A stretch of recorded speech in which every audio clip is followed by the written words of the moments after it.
Hello everyone, welcome back. So today what we're going to do is I'm going to read you a question from a comment here on my 18,000 mile review video, and we're going to dig into this a little bit deeper today, so I hope you enjoy this video. So this came in from a comment on the video, and it says, I'd be curious to hear your in-depth thoughts on where you feel the bike's strengths and weaknesses are. Where does it excel? Where does it struggle? What are the specific attributes you really value the bike for? Also, how does wheel size affect those strengths and weaknesses? How does the bike ride with 700C versus 650B wheels? I have a similar bike, but it's production steel, and I am considering a custom. Thank you. All right, well, thank you. That is an excellent question, and I will do my best to try to answer that. So, to start off, I would say that the strengths and weaknesses of this bike are, and I was going to try to break these into, strengths versus weaknesses, but what I think I'll do is I'll just talk about it because some of the strengths are also weaknesses. So let's just see what I can come up with here on this video.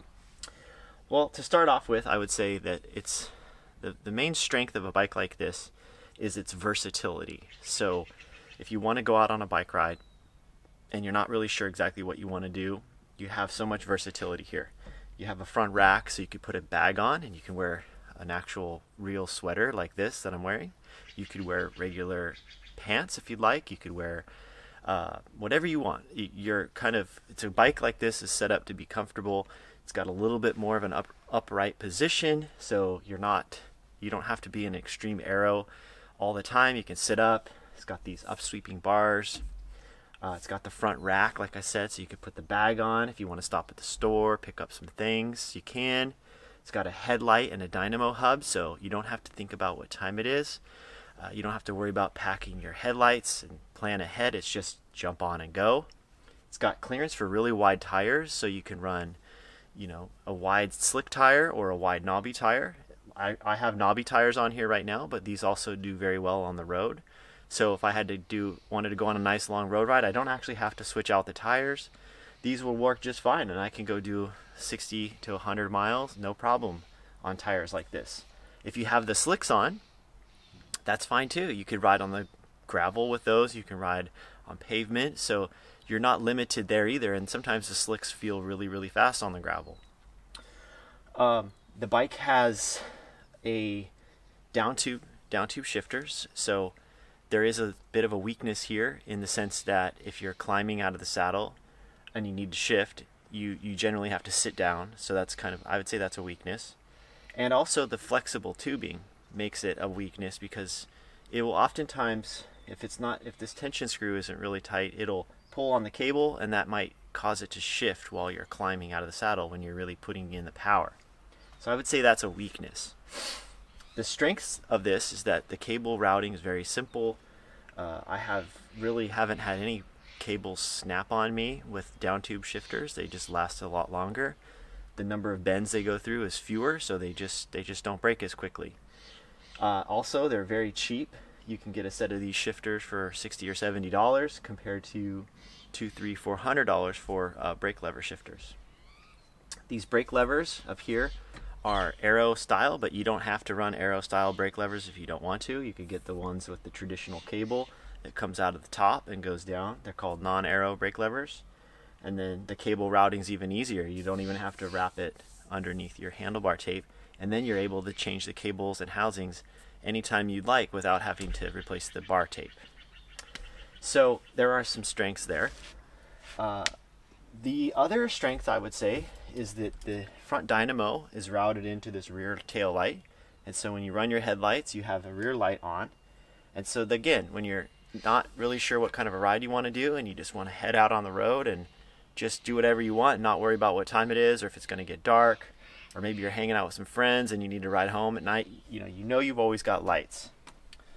Let's see, it's a steel frame, so as far as strengths go, it's very strong and durable.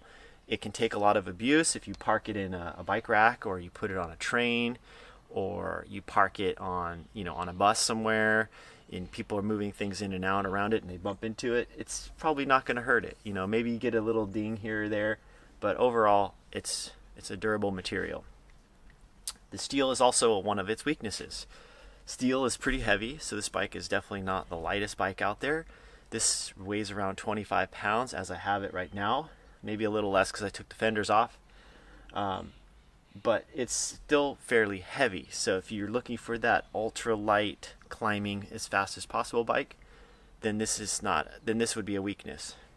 But it's a strength in the sense that it's welded together with lugs, or brazed together with lugs, so these joints are really strong. They're very long lasting. It has a threaded bottom bracket, so very easy to put in and out bottom brackets. You can use square taper bottom brackets, you can use outboard cup style bottom brackets. They're very cheap to replace and maintain, so I would say that that's a strength. So I can do like this old style crank on here that you see. This is actually a Velo orange crank, but it's modeled after the old, what were they called? I forgot. Anyways, Miss Cools has one on her bike. And that's, so I would say that is a strength. What else? It's rim brake, so very simple to maintain, very easy to adjust.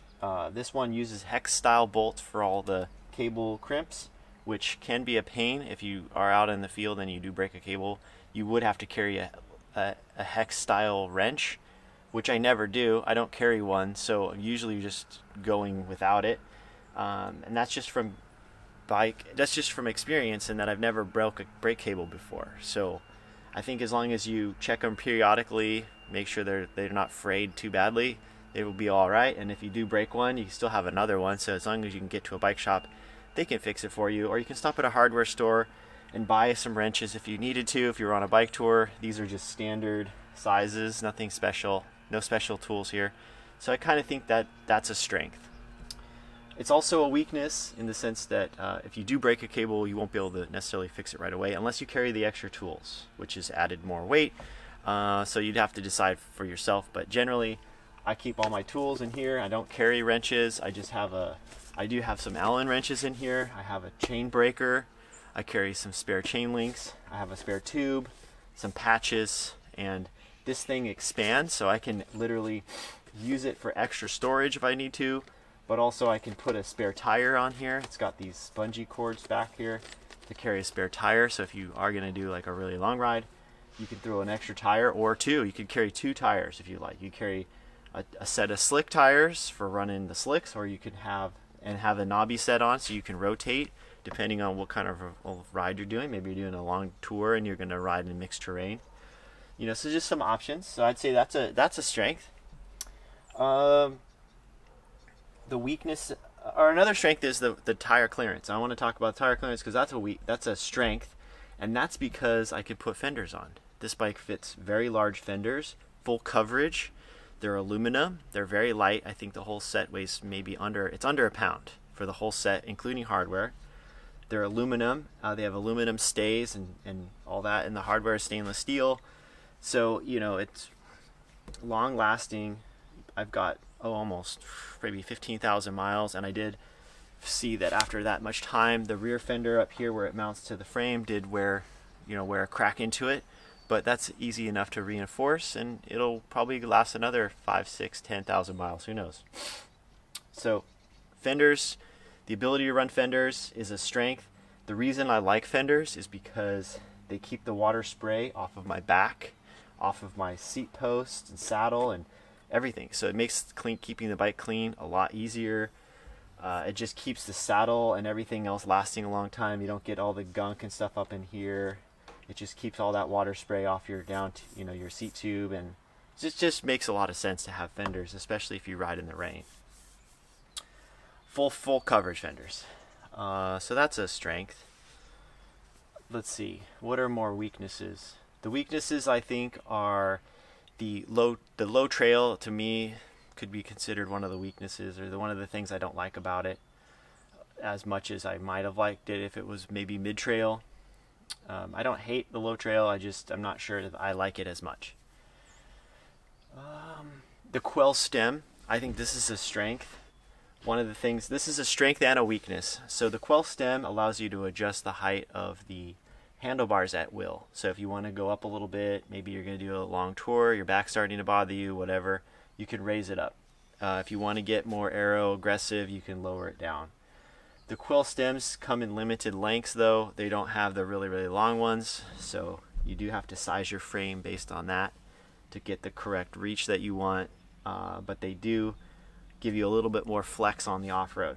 The downside to the quill stem is it's heavier than a typical clamp-on, so you are adding a little bit more weight. So I'd say that's one of the downsides or the weaknesses to a quill stem. Plus, they no longer make the Chris King 2-nut threaded, which I think is a really good headset, and I really like it. So that's unfortunate. So that's a downside. We're losing the 1-inch threaded parts supply at the moment. Maybe they'll come back and make them some more in the future. I don't know, but that is a weakness, is finding 1-inch threaded parts. The other weakness to this bike is the flexibility of the frame. That is a strength and a weakness. The flexibility of the frame is it's very, very flexible, so you can't add much weight to the bike. So it's not a great loaded. It wouldn't be a great loaded touring bike. I do take it on tours, but I'm pushing the limits of what this bike can carry when I do that. So it's forcing me to really strip down what I need for a bike tour. So a lot of times I just want to do credit card tours, so I don't carry a lot of stuff on the bike. But that can add to that could be more expensive. Camping is obviously going to be a little bit cheaper than a hotel room, but you're carrying less stuff, and so maybe you can travel further in the same amount of time. So it's maybe there's some benefits to not having to carry as much stuff with you. So it doesn't carry load very well, and it does shimmy with a lot of weight on it if you ride no-handed, and so that's a weakness, I think. But if you want to stiffen it up to the point where it doesn't shimmy, then you're just adding more weight to the frame because you're making the tubes thicker or larger diameter and a little bit heavier. Now, we were able to make Miss Cool's bike a little bit stiffer, and it doesn't shimmy by adding an oversized top tube. But if you like that kind of flex to the top of the bike when you're pedaling, then the oversized top tube might feel a little stiff until you load it. So steel touring bikes, in my experience, tend to be a little bit thicker tubing, and so when they're unloaded, they ride a little bit stiffer and kind of, a little bit harsher. But when you load them, they're nice and smooth and flexy. So those are just some of the strengths and weaknesses and trade-offs that you have to consider. I like this as an everyday bike for me, so I don't know if I'd want like a touring specific tube set to ride every single day. So I think that for me, this is why I definitely like it. So let me just double check your question, make sure I've answered it all. Gotta make sure I answered it all. So specific attributes you really value. Well, I would say the specific attributes I really value is versatility and being able to just get on it and ride wherever I want and not have to think about, do I have the right bike? So that's the main one. Also, does wheel size affect those strengths? I don't think so. I don't think wheel size is that big of a deal. 700C wheels feel good. 650B wheels feel good. 26-inch wheels feel good. So I just don't think there's all that much of a difference between all three of them. The 700Cs might go a little better off-road on some of the bigger stuff, but as far as just ride feel, and I don't know, I don't feel much difference. I don't even feel that much difference. I mean, probably numerically there is no difference. You could probably run all the tests you want and find out there's very little difference. But even the feel, my perception, which I feel very sensitive to these, I tend to think I feel things I'm more sensitive to things than others might be. And even I can't tell you I feel much of a difference in wheel size. So, no, I don't think so. Maybe it changes the steering a little bit. That's probably what it does the most, is it just changes the way the front handles. So, you're considering production or custom. My thoughts there would just be to say that if you fit a standard off-the-shelf bike just fine, and you know how the bike was made and it has the right tubing that you like, or the tubing thickness and the flexibility that you like, then there's not going to be a whole lot of difference going to a custom bike for you. The differences would just be where you mount things and the extra features you add to it. Maybe you can't find the tubing you want on the bike you like that also has, let's say, lugs, for example. Then custom is going to be a great option. Or you want to get the brazons located where you want them for your front rack. Those kind of things. Those are the things that help make a custom bike. Or maybe the bike you want a certain length, height, and length top tube that you can't find in a standard bike. So those are the good things. The other thing that's good about going custom is if you find a frame builder, you always have somebody that can help you if you damage it or something like that. You can call them back up and ask them if they can replace a tube for you. Whereas with the standard off-the-shelf bike, you might just throw it in the garbage or recycle it or something. You might not be willing to put the money into it, I guess is what I'm saying. Whereas with a custom bike, chances are you've invested into it, so you'll probably want to continue to maintain it. So plus you're supporting your local frame builder, and you're getting that experience, which I think is cool. I enjoy it. I like knowing that somebody I know made this frame for me, and yeah. Anyway, I'm gonna ramble on if you keep letting me. So I'm gonna end it right there. I hope that was more specific to your question, and thanks again for asking.